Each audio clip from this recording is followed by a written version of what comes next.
What's going on? This is TJ Murphy, and welcome to another episode of Adventurous Entrepreneurs. My guest today is Connor McCullough. Connor is a friend and person that loves human connection and is hardwired to overdeliver. He and his team work with highly compensated employees and business owners to deliver them to and through retirement on their own terms, well-positioned and with peace of mind. An active community builder here in Bend, Connor is the president of a business networking group I'm a member of, which is where we met, Business Builders, as well as a member of the board for Big Brothers, Big Sisters of Central Oregon. Just a few of the golden takeaways Connor shares in this episode are how to leverage the right investment strategies as a business owner to maximize your wealth, the right way to network and become a community builder, and how to spend your money for the maximum benefit. So without further ado, this is me and Connor McCullough.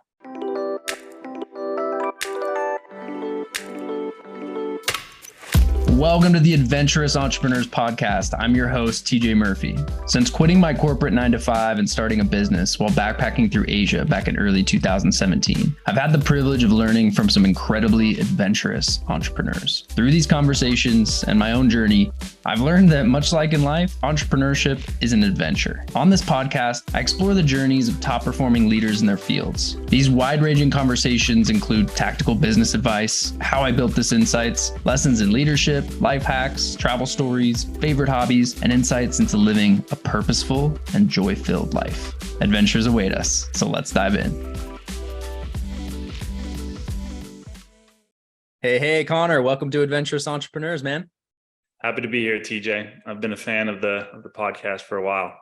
Oh, man, well, it's a pleasure to have you on. I've been looking forward to the conversation all week because dude, I've just admired your gift of being a community builder since we first met. You have a natural way of just making people feel welcome and connecting people in the business world and just in life in general with the people and resources that they need to thrive. And that's a skill that I think is super important in business. It's something that I'm personally working on honing myself. So excited to unpack some of that in this conversation. But before we do, I'd love to just start with a little bit of background on your journey. You mentioned that your parents started you off right, and stepping into owning a business has really helped morph you into the identity that you have today. So let's start there, man. Can you just share a little bit about your story leading up to you becoming an adventurous entrepreneur?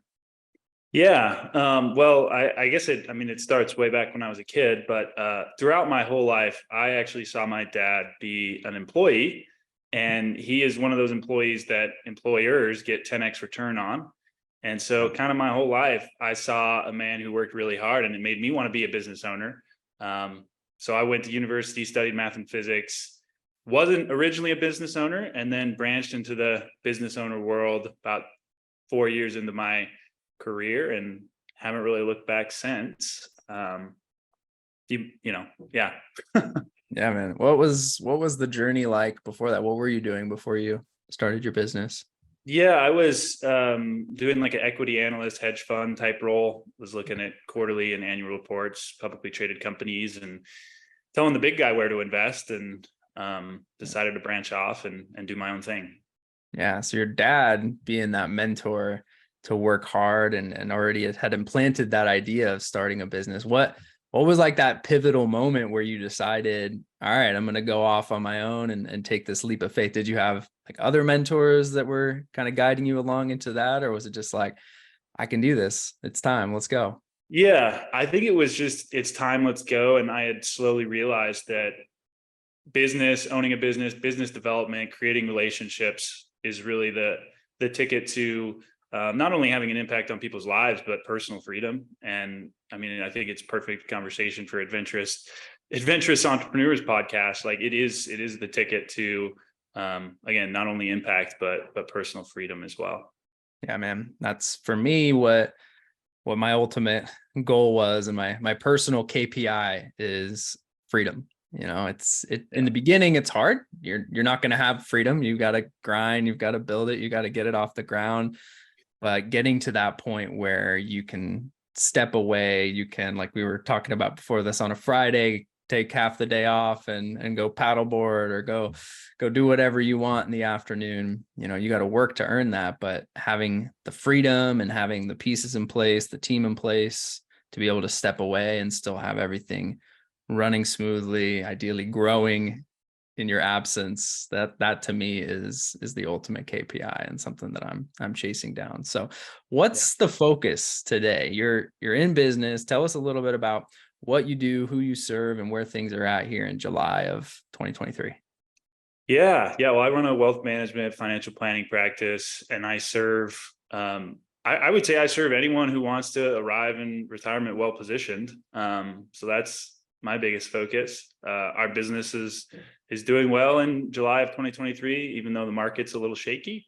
But I mean, things are good there. And yeah, man. One of the biggest struggles that I had early on in my business journey was tax planning and learning how to make the money I was making actually work for me and not against me. And as my father-in-law likes to say, education is expensive. And I definitely paid the hard way to Uncle Sam because I did not have the financial guidance and literacy to really know how to maximize the amount of profit I was keeping in my pocket.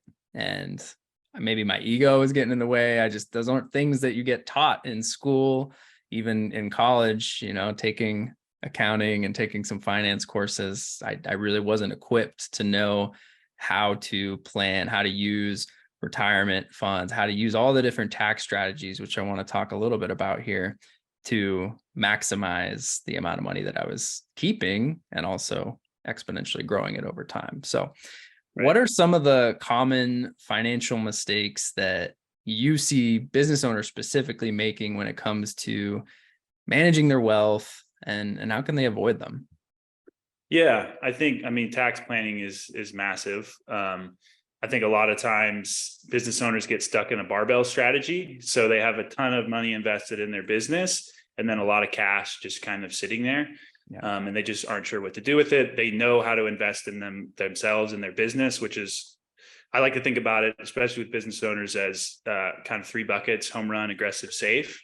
Home run being it's always going to be their business. Those are the dollars that they're hopefully getting 20% plus return on.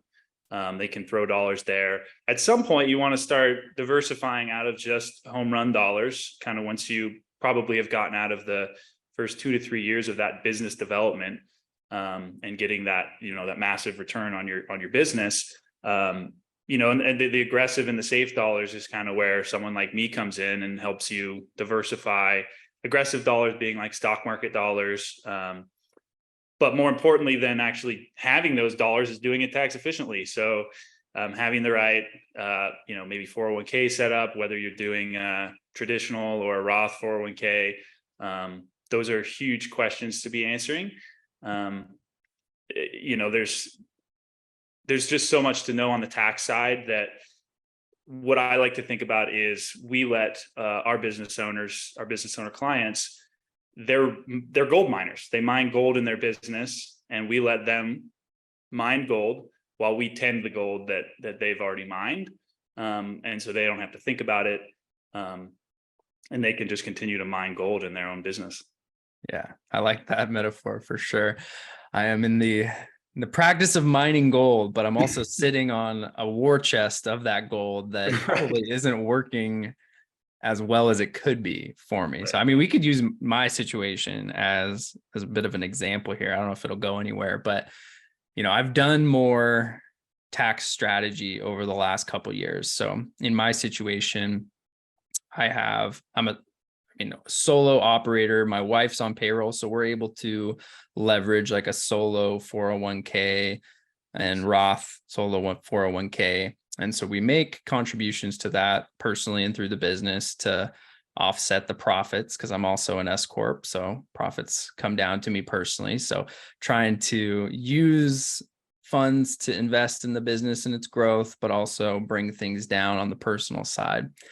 But we've also had a lot of growth this year. And even with those, I've got a lot of cash on hand. So I went ahead and, got approached by my bank. They've got like a 4.5, I think, % interest rate on their savings account right now. So I opened one of those up, but that's not going to be around forever. So what can a business owner like me be doing with that cash aside from investing in my people, investing in tools and growth within the business? Yeah, it's just I guess the biggest answer to that is it just depends so much. But like it depends on timeline, right? So do you need the money within a certain amount of time? What is that timeline? What are your savings goals? Is it travel? Do you want to spend that money on travel in the short term? It just is a massive conversation around like what are the goals? As far as, to your point, those interest bearing accounts, my favorite conversation to have around like short term cash and what to do with it is if you go to a bank and put it in a CD, which it sounds like maybe similar to what you did. I don't know if you mentioned that exact name, but all they're doing is they're going and buying US Treasuries. So if you buy US Treasuries directly, you can get 5.5% right now on a 1-year Treasury. And you actually you don't pay tax on at the state level because it's a federal security. So you avoid state tax on those dollars when you're buying from the US Treasury directly. Whereas when you buy just a CD, that's going to be taxed at both the state and federal level. You just taught me something. I'm making a note of this. Yeah, you can buy those T-bills even as through for me, my LLC, I can purchase those T-bills, or is that the right word? T-bills or bonds? Yeah. So bonds? T-bills are short term, but yeah, just treasury bonds in general. You can literally purchase them directly from the U.S. government on a specific website that's where they do the auctions. And yeah, there's some tax advantages there. To your point though, the yield on those, there's much better things to do with like long-term safe dollars or long-term aggressive dollars, right? But that yield, that 5.5 yield that I mentioned at the 1-year Treasury level, that was 0.2% not 2 years ago, literally 0.2%. So it fluctuates a lot. And it's not, again, that's why it's not good for long-term safe dollars, because that yield is going to fluctuate. But now when clients, especially business owners, have cash needs, it's like, oh yeah, let's get 5.5% for the next year and call it good. Yeah. Lock in. That's money that, for a lot of business owners, you want to have relatively liquid cash just in case things go wrong. So having a 1-year lockup period where you're earning that kind of interest is appealing, especially in my There's 3-month as well. So 3-month treasuries are like 5.25%. And also the US Treasury market is by far the most liquid market in the world. Far more liquid than a CD. So if something were to happen, you may take a little bit of a loss on the securities, but it's an insanely liquid market. So interesting.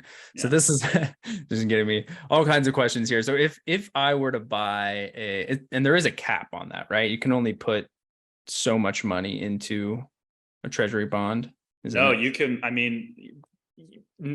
Warren Buffett buys billions a day. So you can, if they're not selling them, then you can't buy them, but there's plenty of out there being sold for you to auction for. So there's no cap. If I wanted to take $100,000 and put it into a 1-year bond, I could do that. Yeah. What there is a cap on, which was huge back about, what is it now? Probably a year ago at this point, were I bonds.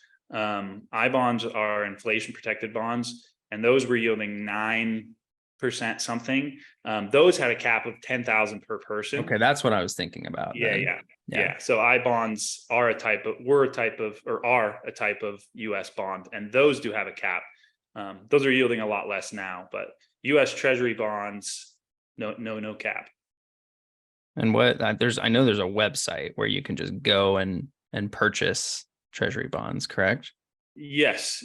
I wish I had it right off. I'll look it up. I'll look it up and find it. All right, awesome, man. Well, so what outside of treasury bonds, what about what are your thoughts on incorporating real estate into a business owner's investment portfolio for tax efficiency and diversification? And do you have any experience or knowledge there? Yeah. As far as there's hardly any more tax efficient vehicles than real estate other than owning a business.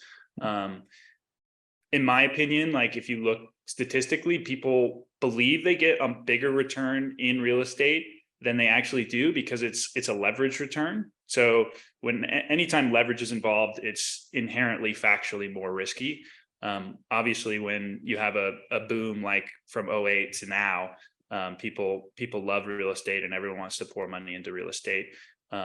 More than anything, I'm just an advocate of diversification. So not being too far allocated towards one specific thing.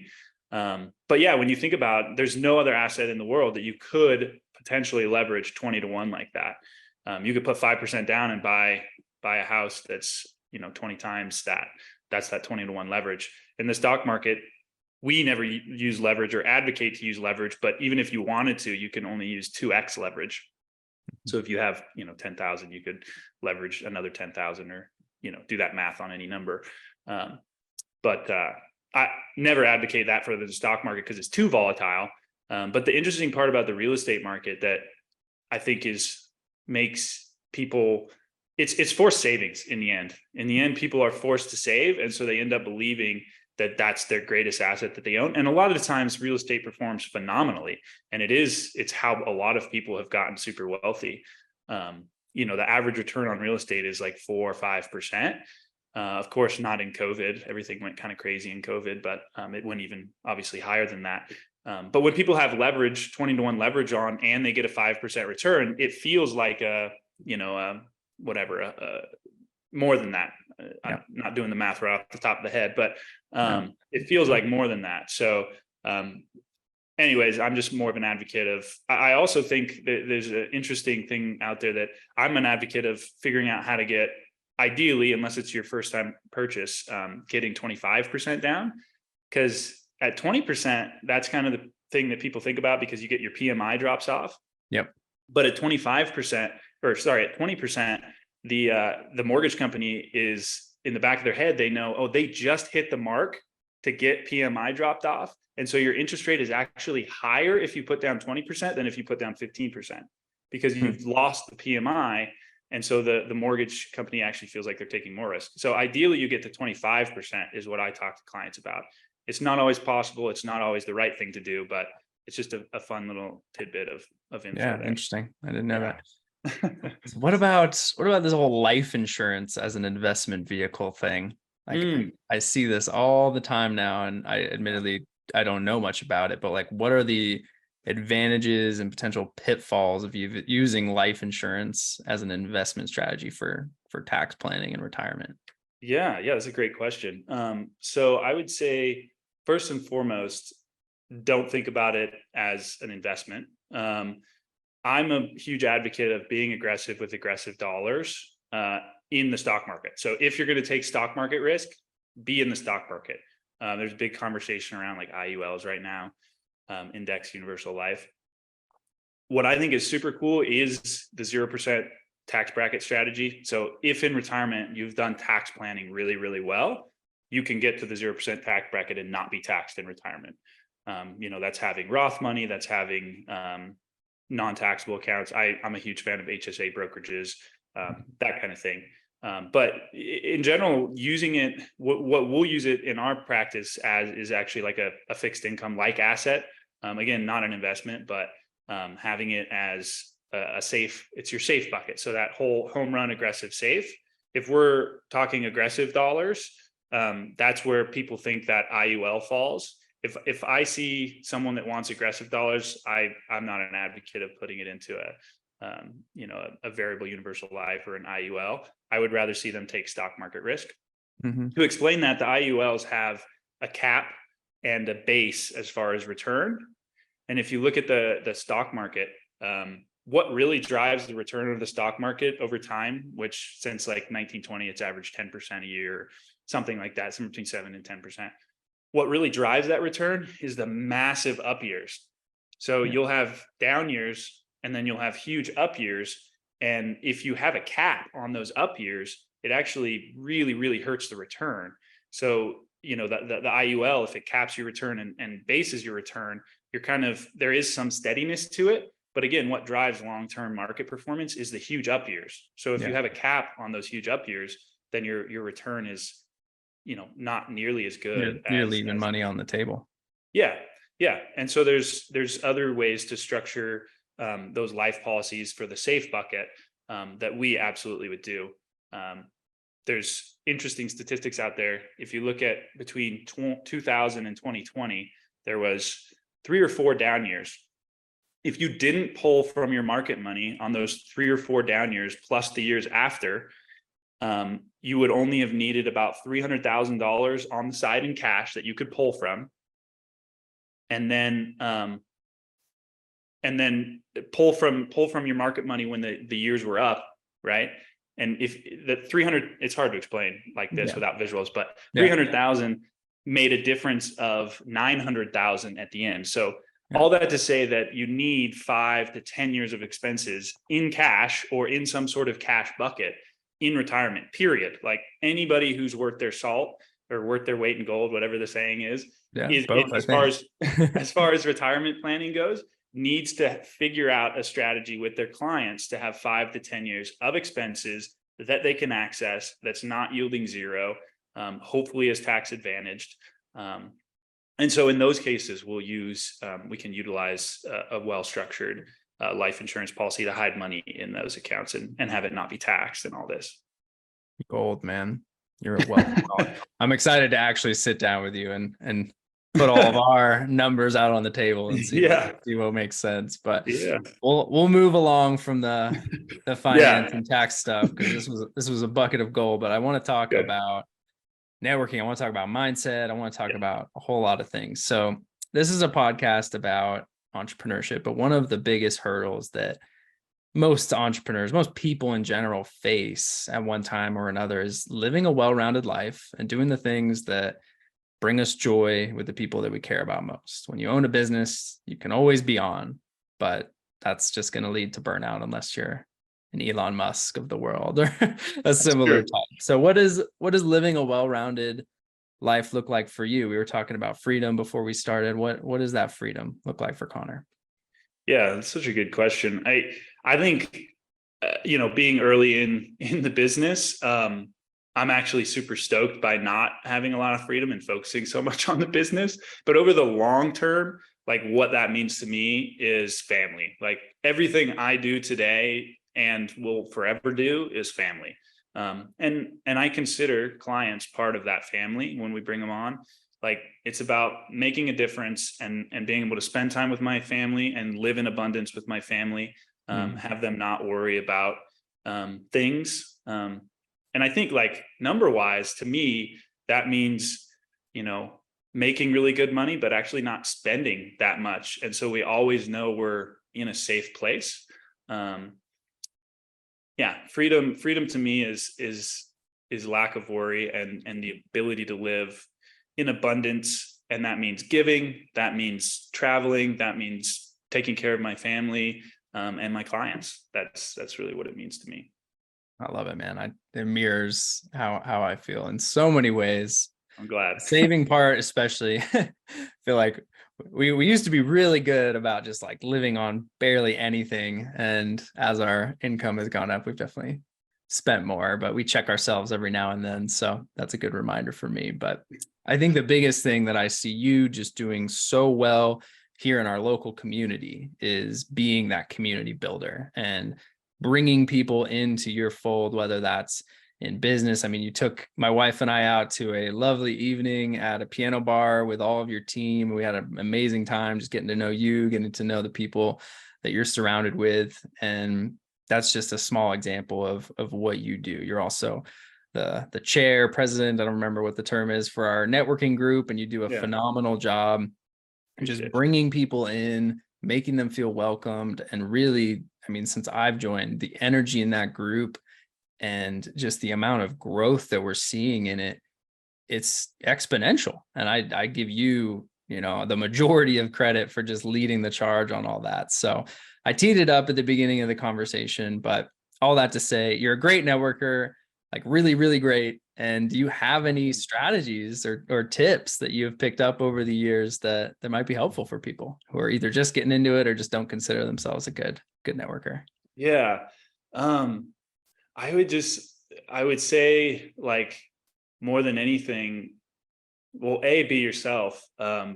But for me, I just genuinely love people. Like, I genuinely love people and being around people. And, honestly, don't make me cry here. It's such, like, I didn't Mm, realize I did, but I do. And the tip would be, there's a good book out there. I'm sure everyone knows it, but it's by that Dale Carnegie guy.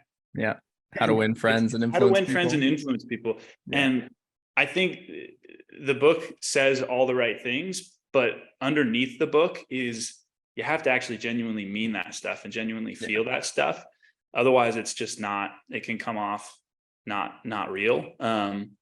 So I mean, yeah, I don't know that I have any, like, huge quick tips or anything, but I go to a lot of events. Honestly, was terrified by them prior to kind of just digging in and doing it.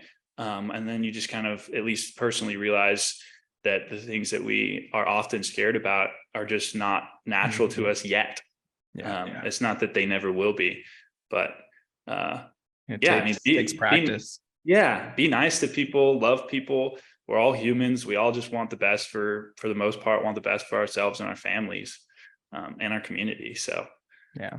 I think something you do really well is when you meet someone, you get to understand their situation and you ask genuinely, like, you're genuinely curious. So you ask good questions and that helps you figure out how you could be a resource to them. Like, who should they be connected with? Who do you know that they should know?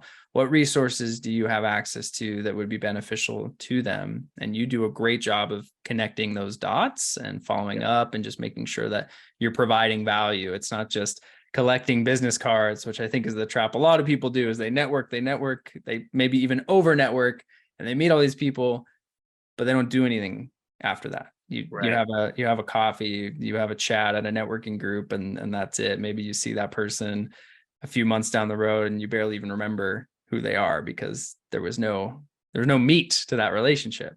Yeah, And that was something that I learned, was just, try to go deeper with people that you either are, just naturally gravitated towards because you admire something about them. You think they could be a resource to you down the road. You think you could be a resource to them, and really dig in and try to build that relationship as opposed to just, kind of the shotgun approach of trying to be everywhere all at once and trying to be something to everyone, but never having the time or ability to really follow up and continue those relationships. So yeah. And for business owners, and something that I think can genuinely be hard, especially when you're starting a business, um, you must leave your needs at the door. It's not, yes, networking is good for driving business, but it's not, you genuinely have to leave your needs at the door. It's about creating connection and understanding people. yeah, 100%. We've all met the person at the networking group that's just kind of pitch slapping people and Pitch slapping. I mean, they're just, you smell that desperation, you sense that desperation, and they're just trying to sell me something. Yeah, Then the flip side of that, when you do leave your needs at the door, like you said, and come in with just this mindset of, I'm going to try to provide value to somebody today, even if it's just one person. I'm going to walk into this room and try to find somebody that I can connect with and provide value. That's, for me, what has unlocked way more opportunities in business and just furthering my personal development and my network than just coming in and trying to be salesy yeah. and Well, and find you're clients. right. Your selling point, I think, is, I love the lines that you use in our networking group, where it's about bringing business owners freedom. Like, people don't necessarily, you could say, oh, I just, I can help you market. No, it's about, you've understood what is underlying the issues of marketing, and it's freedom, and Yeah, everybody we all wants that. start a business for one reason or another, but for most people, it's, I want to spend more time with my family. I want to travel. I want to take a vacation and actually go and see the world with the people I care about. So that's the KPI to focus on as a business owner. And for us as a partner for businesses, certainly the number one thing that I try to understand is like, what is that ultimate goal? Do you want to sell this someday so that, you've got that retirement, you're safe, you're secure in your later years? Do you want to pass it on as a legacy to your kids? In which case, okay, we want to make sure that we've built this thing to be transferable and it's going to continue to grow in perpetuity even without you.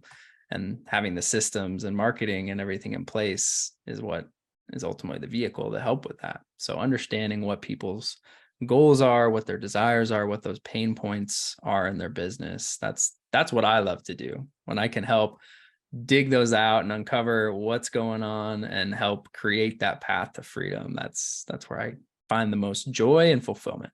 And yeah, it's beautiful. For me, that's part of my why. And you're big on living and really identifying what your why is. Can you share what that process has looked like in starting your business? Like we kind of talked a little bit about it, but what was that motivator? What was your goal when you set out? Yeah, I mean, it is what we touched on, family and living in abundance. But I did realize, somewhat recently, I grew up in a well-off family, and even still, as people get closer to retirement, there's so much anxiety. And honestly, like, what I've realized my favorite part about what I do is it's inspiring people to spend. So people are a lot like it's sometimes it's inspiring people to spend less, but it's easy for them. It's what we do is we help them define what they can, not worry about spending, not feel guilty about spending. Like, we work and we make money to have a good time and live a good life. Yeah. And it's helping people figure out exactly what that means in their situation. If they're open to living a lesser or a lower level of income in retirement, then we can spend more today. If it's all of these, but in essence, it's taking away the anxiety and the worry around spending. Oh my gosh, dude. I have someone very close to me in my life where they did everything right. They worked hard in their career. They made an abundance of money. And now in retirement, there's still just that fear of, is it enough? And it definitely is. Yeah. Like, there's no question about it. Like, I forget what those like probability statistical models are or whatever, but they're well into the 90% range of being just fine and living a good life, but still just not being comfortable spending on things that will literally bring so much joy. So getting to the point where someone can give you that confidence and be able to show you, no, you're good. Like, go spend the money. You can't take it with you. Exactly. I think that's a tremendous gift to be able to do for someone. And Yeah. I don't know, have you heard of Ramit Sethi? He's got a book and podcast, and there's a Netflix series recently. Oh, yes. Yeah, he does exactly that. Like, I enjoyed watching it. I'd listened to some of his podcasts prior to that, but yeah, there's so many people out there from either end of the spectrum. But what I found interesting is it seemed like there was a lot more people that were well off, but just couldn't spend. And that's a fun huge situation to be in. Yeah, there's a book out there called Die with Zero. I've heard of that. Yeah, I haven't read it yet, but obviously the title kind of explains it a bit. But some people, like, for me, legacy is super important. So I don't want to die with zero, but I want to live in abundance while I'm alive. And some people don't care about leaving legacy. Others do. Either way, it's about inspiring people to understand exactly what their future holds, and what they can spend. And then, honestly, behaviorally coaching them into spending a lot of the time, especially with someone like, you mentioned it, was it a friend or whatever, but yeah. Awesome, man. Well, I think that's a good place for us to kind of segue here to wrapping up. So I have a choose your own adventure question for you, which I teased at the beginning before we started. So you can pick which one you'd like to answer, or both, or combine them in some way if you so desire. But what's your favorite place that you visited in the last few years, or really any time in your life if you want? Or what is a recent adventure that you went on? And in either case, what was it like? What made it so memorable? Maybe a favorite meal or drink you had, a lesson that you learned. Tell us a story. Yeah, I think for me, it's when I graduated, this is a while back. When I graduated college, I went on a 2-month backpacking trip around France, England, Scotland, and Ireland. Awesome. And it was certainly one of the greatest experiences of my life. And among seeing places I've never seen, that was a great experience. It was all the people I met. Yeah. And I stayed at a lot of hostels and just met people from around the world, from some people from the US that were also traveling. And it was the human connection, which is kind of what some of our previous conversation was about. Human connection seems to me to be a huge why in life. If you're not connecting with humans, especially as business owners and business developers, I'm hardwired to love connecting with humans. And the connection that I made and still have connection with those people, text them every once in a while via WhatsApp. A little plug for WhatsApp there. It was amazing. I think my favorite part of it was Dublin, actually. Oh yeah, I love Dublin. Yeah, nights out at Irish bars and Irish music, and Yeah. and then Makes my soul happy. it just Just thinking does. about it. Yeah. And then little day trips to different small Irish towns. It seems to me, having the time I spent there, very different than the life we live in the US. And it's cool to be out there and experience some of those small towns and stuff like Oh that. yeah. Oh man. We were in Ireland 2 years ago now for 2 weeks for one of my best friends' weddings. And we got to road trip all around, visit a lot of those small sleepy towns along the coast, especially, man. It's just like slower. I don't know how to describe it, but just the pace of life and the no worries, and it's just hard to describe. But compared to even here in like Bend, Oregon, where things are very, very chill, and it's much slower pace of life, and people are less busy and worried, and like will take the time to stop and talk to you. Even that compared to like Ireland was just there's such a discrepancy there. And it was Yeah. very, very refreshing to be a part of it, even just for a short amount of time. So I'm glad you Yeah. got to experience that too. Yeah, totally agree with you. It's magical. Awesome, man. Well, great story. Definitely recommend anybody who's, in that stage of life, whether you're getting ready to transition into your career from college, or you're in the throes of figuring out what the next step is, and you might be like leaving a job or starting a business, going and traveling, and especially Totally. doing it like that, where you're backpacking and you're forcing yourself to meet people, whether you're staying in a hostel, which even hostels, like you can get your own private room. You don't have to be, True. roughing it per se, but putting yourself in those situations to meet people from all over the world, from different walks of life. I think from my own experience, that just helped me get clear on where I wanted to be headed next, and really showed me what I wanted to get out of life, which ultimately was the freedom. So Yeah. I think it's a good place for us to wrap things up, man. Do you have anything else you'd like to share, advice or an ask of people listening before we talk about where to find you online and all that good stuff? I don't think so. I think back to the just spend less than you make is the biggest. You'll be fine as long as you can do that. Yeah, exactly. Spend less than you make. Awesome, man. Well, Connor, where can people find and support you online? Yeah. I mean, I have a website, so Connor McCullough. I don't need to spell that out, but Connor No, McCullough we'll put it in the show notes. Yeah. .nm.com. And then all my socials will be on that website as well. So Awesome. And for anybody here in Bend, come check out our networking group that Connor's yes, a of part course. of. Business Builders, Yes, benbusinessbuilders.com. Check that out. We'd love to have you come stop by please. and see what we're all about. So it's a really Yeah. fun group and community to be a part of. Yeah. And shout out to your team for that website. Yeah, thanks, man. It came out great.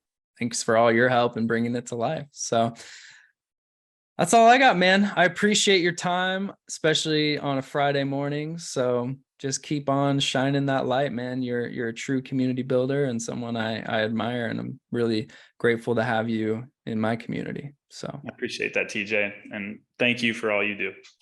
To all of our Adventurous listeners, thank you for tuning in to today's episode. Please be sure to subscribe, download, and share this on social media or with someone you know will get some value from it.